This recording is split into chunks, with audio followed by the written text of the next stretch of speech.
that happened this year. So, yeah. How do you take tangible steps? You have some jewelry that you have brought in. What is that, and what's the goal here? Sure. So one of the things that we can do, it's an alternative to making resolutions, is actually to choose a word for the year. So often we have this long list of, I'm going to lose weight, and I'm going to donate more to charity, and I'm going to be a better parent in some way. But it's like, well, what if I focus in on just one word that is going to orient me toward what I want this year to look like for me? Give me an example of a word. Sure.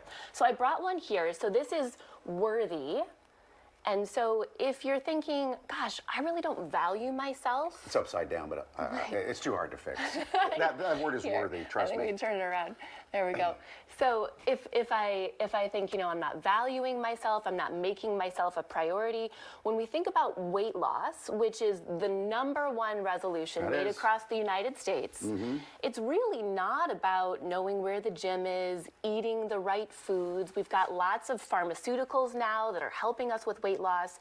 But if we really want to get to wellness, it's about worthiness. It's about making ourselves a priority and believing that we're worth it to make that investment. Wear that 24 hours a day and just keep looking at it. I mean, you have one on. I do, yeah. So I brought another example of what this could look like. So there's really great companies that will take your word and make it into something that you can be reminded of daily. So this one says faith. So if you wanted your word to be faith for the year, this one says faith. Yeah. Yeah.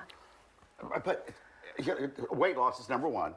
But then you say, don't totally focus on the weight loss and health. It's not the number on the scale. It's about the health. Yeah, it's about the health. So there's 3 mistakes that I think people make when thinking about how to stick to their New Year's resolutions. So the first one is just focusing on physical health, right? So we get to think about non-scale gains, right? What are the ways that we're eating healthier, doing more cardiovascular exercise that may not be reflected right away in the scale?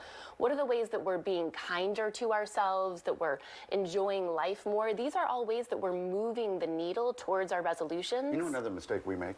Tell us. Try to fix all sorts of stuff. There we How go. about pick 1 or 2? Yeah, exactly. That actually is one of the 3 top mistakes that people make. We sit down and we think we're going to do everything different in 2024. And in fact, if we choose just one thing to do differently, we've got an 83% chance of success. One thing. One thing. Do one thing.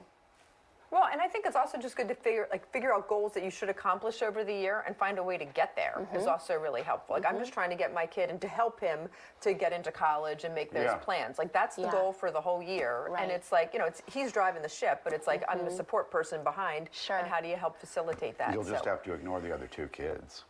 You know what I mean? Just focus on one. There's different priorities. The other one, kid. yes, Doctor, one at a time. Fabulous. Thank you. Thank you so much. Thank you for having me. We really appreciate it. So